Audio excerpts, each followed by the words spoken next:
Century 21 et ses 915 agences immobilières au service de vos projets partout en France présentent Sud Radio Conseil de famille. C'est l'heure de Conseil de famille avec Stéphane Moller. Bonsoir. Et bonsoir Philippe Rossi.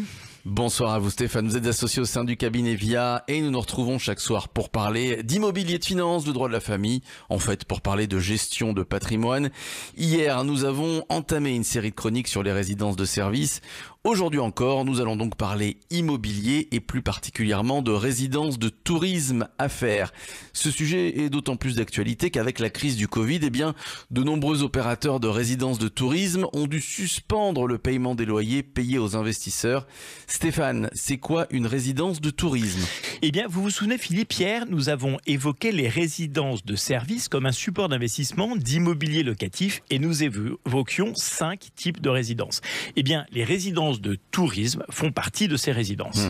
Donc les résidences de tourisme sont bien des résidences de service. Oui Philippe, les résidences de tourisme se trouvent souvent situées à la mer ou à la montagne et se développent souvent avec le concours d'investisseurs privés qui achètent les appartements de ces résidences et les donnent en gestion à des sociétés hôtelières. Est-ce que ces résidences de service constituent de bonnes sources de placement ? Alors comme d'habitude, je ne vais pas vous faire de réponse binaire, oui ou non.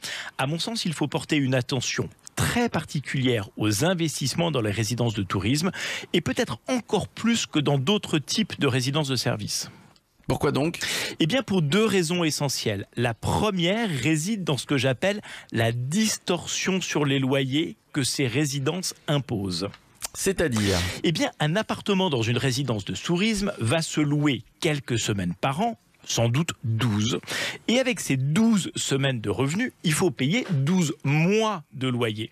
On comprend aisément que si l'opérateur se rate sur une saison, payer les loyers de l'année risque de devenir extrêmement compliqué. Et c'est évidemment ce qui s'est produit ces 2 dernières années, notamment à cause du Covid. Très bien. Et la seconde raison ? Il est particulièrement difficile d'estimer la valeur des biens à l'achat dans les villes balnéaires. Ces appartements sont souvent vendus très cher et laisse entrevoir de grosses déconvenues lors des reventes. Alors évidemment, c'est pas du tout systématique, mais il convient de faire vraiment particulièrement attention lors de l'acquisition d'appartements dans des résidences de tourisme. Et est-ce le cas de tous les types de résidences de service ? Alors pas vraiment. Je dirais que les résidences de tourisme sont des vecteurs d'investissement particulièrement risqués en matière de résidences de service. En fait, les investisseurs se laissent parfois déborder par l'affect qu'ils placent dans leur investissement. Or, l'affect et qualité d'investissement font rarement bon ménage.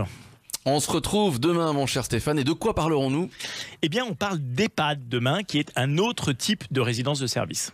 Vous retrouvez nos chroniques quotidiennes sur le site de Sud Radio et puis évidemment, vous continuez de poser vos questions sur le blog de Conseil de famille, conseil avec un s-2-famille.com. C'était Sud Radio Conseil de famille. avec Century 21 et ses 915 agences immobilières au service de vos projets partout en France.